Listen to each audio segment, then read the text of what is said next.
Issue नहीं है, बहुत अच्छे से चलती है और वेट का भी पता नहीं चलता। एक बार में बिना रुके आपने कितने किलोमीटर इस बाइक को चलाया? सर देखो, अभी मैं हाल फिलहाल में ही बता रहा हूँ ना, मैं ऋषिकेश गया था, 500 किलोमीटर का ट्रिप करा था। तो उसमें मैंने से कंटिन्यूअसली कम से कम 80-90 किलोमीटर चलाया। 80-90 किलोमीटर, कोई दिक्कत नहीं है? बाइक नॉकिंग साउंड वगैरह कोई दिक्कत नहीं। ये 310 सीसी की बाइक है, तो सिटी वगैरह में भी आपने बता रहे हो कि मैंने अच्छा खासा यूज किया है, तो कंपनी आप बता रहे हो 30 kmpl का माइलेज क्लेम। सर तो उसमें टैग तो है ना, तो चाहे आप 390 ले लो। मतलब जो KTM को हर बंदे का अगर नहीं लेने का रीजन है ना, वो सिर्फ वो टैग की वजह से परेशान है। जी बिल्कुल। इंजन और फीचर्स वगैरह सबको पसंद आ रहे हैं। बिल्कुल, लेकिन मैं एक बात बता देता हूँ आपको, KTM 390 से भी इसमें ज्यादा फीचर्स हैं। तो ऐसा क्या मतलब, क्या स्पेशल फीचर लगा जो KTM 390 नहीं? तो देखो, इसमें तो 5 मोड्स हैं।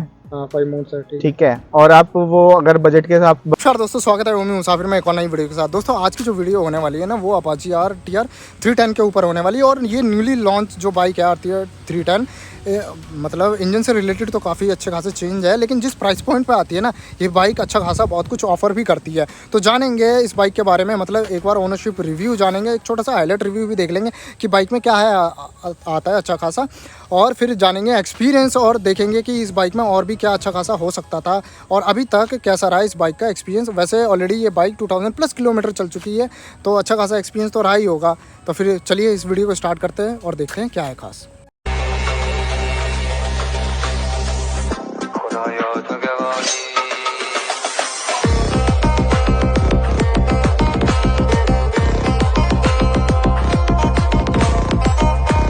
ये रही अपने पास अपाची RTR 310 और ये 2000+ किलोमीटर चल चुकी है। एक बार हाईलाइट रिव्यू बता देता हूँ कि क्या मिलता है इस बाइक में खास। तो सबसे पहले इस बाइक में फ्रंट में जो मिलता है डायनेमिक हेडलैम्प, मतलब जब नाइट टाइम होगा तो ऑटोमेटिकली लाइट ऑन हो जाती है, आपको करने की भी कोई ज़रूरत नहीं है। दूसरी, गोल्डन USD फोक्स मिलते हैं। और सबसे बड़ा जो इंजन को लेके चेंज हुआ है, DOSC का इंजन मिलता है। और देखो मोस्टली बाइक में जो आपका एग्जॉस्ट बैंड पाइप वगैरह होता है आगे की तरफ होता है, लेकिन इसमें रियर है, रियर में ही कनेक्ट कर दिया गया। इंजन की बात करूँ तो 310 सीसी का इंजन आता है, स्लिप एंड असिस्ट क्लच के साथ आता है और 6 स्पीड गियर बॉक्स के साथ आता है। इंजन काफ़ी अच्छे खासे फीचर्स के साथ आता है, विद लिक्विड कूल के साथ आने वाला है। 11.5 लीटर का टैंक होने वाला। टैंक थोड़ा और अच्छा हो सकता था। इस बाइक में टॉप एंड वेरिएंट जो आता है वो वेंटिलेटेड सीट के साथ आता है, TPM से वो टायर प्रेशर मॉनिटरिंग सिस्टम के साथ आएगा। मतलब टॉप वेरिएंट इसमें है नहीं, बस ये 2 चीज़ें नहीं मिलती।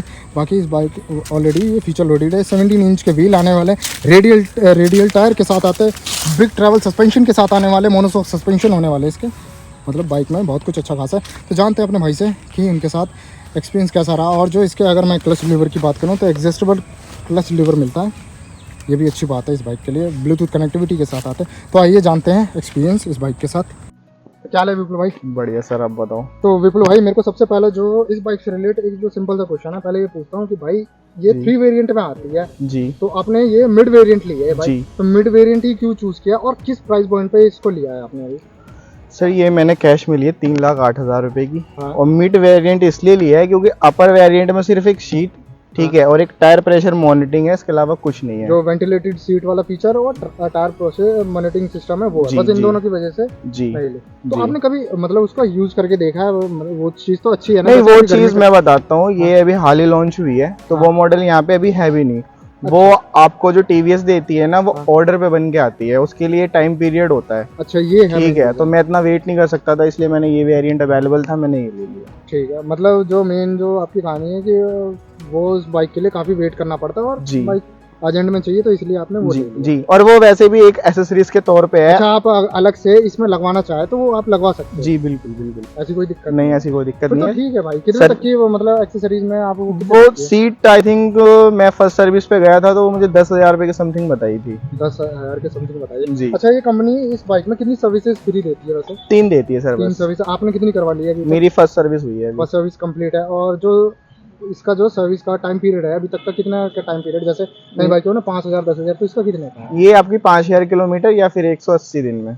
5,000 किलोमीटर या तो 180 दिन में आपको सर्विस करवानी है जी। दूसरा क्वेश्चन भाई मेरे को ये है कि इसका जो सर्विस कॉस्ट है वो कितना पड़ रहा है फर्स्ट सर्विस का? सर फर्स्ट सर्विस कॉस्ट आपकी 2,500 रुपए समथिंग है। क्योंकि उसमें लेबर चार्ज नहीं होता।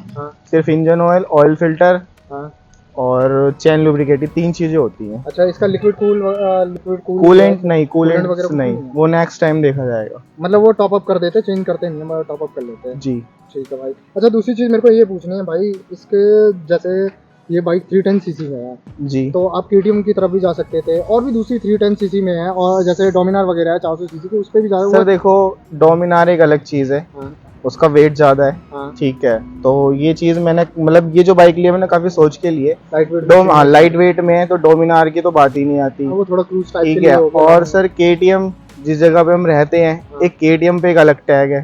ठीक है, मतलब ठीक है वो ना? मेन जो अगर केटीएम हर बंदे का मैं जी पूछ रहा हूँ, वो अच्छी बाइक है, हाँ, मैं बाइक ये का नहीं बोलते कहता, अच्छी है, लेकिन वो बाइक टैग की अच्छी वजह है, से बस उस पे एक टैग है। हाँ। ठीक है, और केटीएम की सबसे बड़ी गलती है कि उसने 125 सीसी में लॉन्च कर दी उसे। तो भाई आपको तो 125 लेनी नहीं है ना, उस पे तो और ऑप्शन है ना। सर तो उसमें टैग तो है ना, हाँ, तो बस वही है। चाहे आप 390 ले लो। मतलब जो केटीएम को हर बंदे का अगर नहीं लेने का रीजन है ना, वो सिर्फ वो टैग की वजह से जी परेशान जी है। बिल्कुल इंजन और फीचर्स वगैरह सबको पसंद आ रहे हैं। बिल्कुल।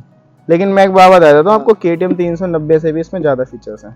तो ऐसा क्या मतलब, क्या स्पेशल फीचर लगा जो केटीएम 390 नहीं है? तो देखो इसमें तो 5 मोड्स हैं।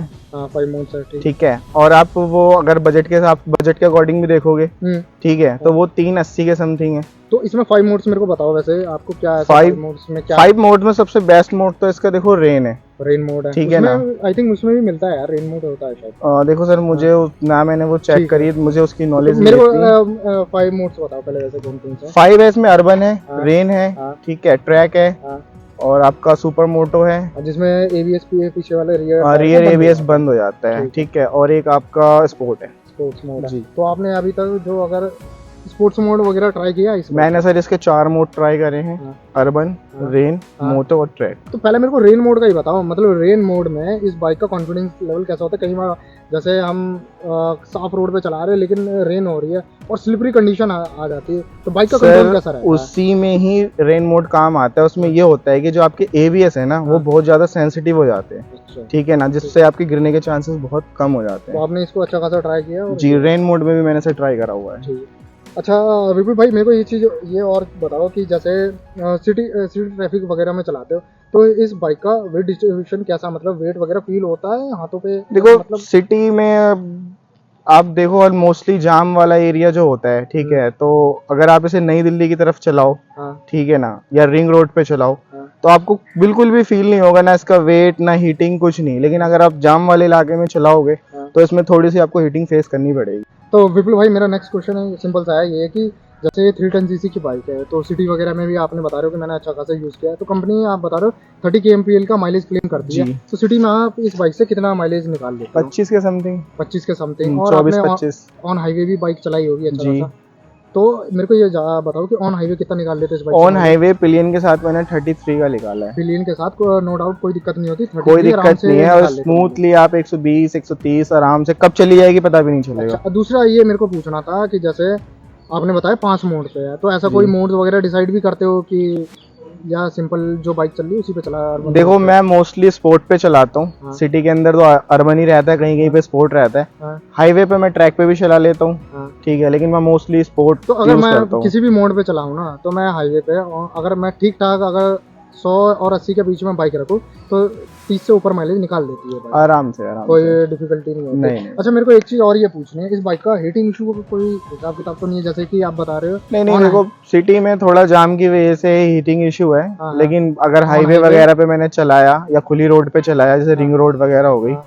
तो वहाँ पे ऐसा कोई इशू नहीं है, बहुत अच्छे से चलती है और वेट का भी पता नहीं तो चलता। एक बार में बिना रुके आपने कितने किलोमीटर इस बाइक को चलाया? सर देखो, अभी मैं हाल फिलहाल में ही बता रहा हूँ ना, मैं ऋषिकेश गया था, 500 किलोमीटर का ट्रिप करा था। तो उसमें मैंने से कंटिन्यूसली कम से कम 80-90 किलोमीटर चलाया। 80-90 किलोमीटर, कोई दिक्कत नहीं है? बाइक नॉकिंग साउंड वगैरह कोई दिक्कत नहीं, स्मूथ रहता है इंजन? स्मूथ। तो चलो ये अच्छी बात होती है इसमें। लेकिन एक चीज है कि इसमें ना आपको थोड़ी सी स्टार्टिंग में आपको वाइब्रेशन फील होता है। वाइब्रेशन जैसे कोई किलोमीटर होता है ना, जैसे 70 80 90, इसके बाद फील होता है वाइब्रेशन? आप 30 से 40 चला लो, आपको वाइब्रेशन फील करेगा। मतलब इसमें है, मतलब 30-40 में आपको वाइब्रेशन फील मतलब करेगा। हैंडल बार और फुट पैक्स पे? हैंडल बार पे भी कर लो, आपको टंकी पे भी दिखेगा साफ। अच्छा, मतलब ये इंजन रिफाइंड तो है, लेकिन वाइब्रेशन पे जी, वाइब्रेशन काम किया नहीं? नहीं, वाइब्रेशन है इसमें।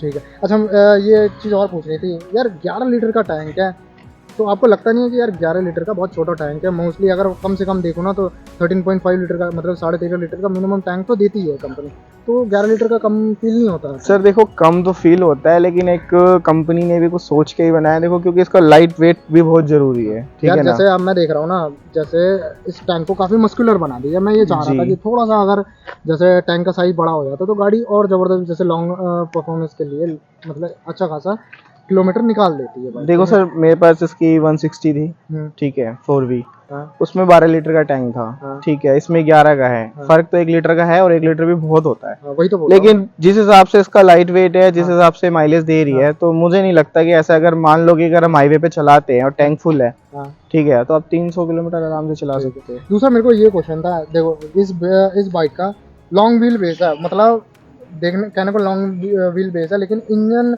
को जिस तरीके से इन्होंने बनाया ना, तो जो इसका स्पेस है ना काफ़ी अच्छा खासा मैनेज किया हुआ है। जी। तो सिटी वगैरह में कॉर्निंग करने में इस बाइक में कैसा कॉन्फिडेंस आता है? मतलब मैंने अभी थोड़ा बहुत चला के देखा तो अच्छा खासा लग रहा देखो था कि इस बाइक सर मैं ये सब नहीं करता, मैं बहुत सिंपल राइडिंग करता हूँ। हाँ। सिटी के अंदर में किसी भी तरह की वो की छपरी वाला छपरी बना वो नहीं करता मैं, हाँ। कि किसी को आगे रेस दे के निकल लिया, कट मार के निकल लिया। नहीं, जैसे वो ठीक है, वो मैं उसकी नहीं कह रहा, जैसे कई बार होता है ना ट्रिकी सिचुएशन है, हमें कॉर्निंग वगैरह करना नहीं है, उसमें निकालनी है तो बाइक उसमें तो स्मूथ है, हाँ, उसमें उसमें है तो ना, वही वही स्मूथ वही है। वो मैं ऐसा नहीं बोल रहा यार कि मैं किसी राइडर को क्या नहीं रहा कि भाई वो तो नहीं। एक अलग ही वो लेवल पे खेल रहे होते है, दिखते उनका हैं, उसमें। साथ में चलाते हैं, रोज हाँ। दिखते हैं, देखता हूँ, मतलब आता है कभी कभी कि हम भी ऐसा करें, लेकिन हाँ, नहीं। अच्छा दूसरी ये चीज, बाइक जो है रेडियल टायर के साथ आता है, तो हाईवे पे कॉर्निंग वगैरह करी होगी, मतलब लीन वगैरह किया होगा, जी। लीन में कॉन्फिडेंस आता है इस बाइक में चलाने में?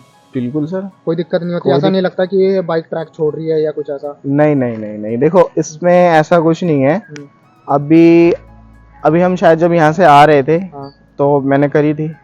तो इसमें कॉन्फिडेंस रहता है आपको? अच्छा, जैसे मैं ये देख रहा हूँ, ये आपने अलग से 2 स्लाइडर लगाए हुए कंपनी की तरफ से, इसका क्रैश गार्ड वगैरह कुछ ऑफर नहीं होता क्या? सर क्रैश गार्ड वगैरह आता है, बट जिस टाइम मैंने गाड़ी ली थी उस टाइम अवेलेबल नहीं था, तो इसलिए ये आपने मैंने after market- temporary after market ये लगवा लिया फिलहाल के लिए।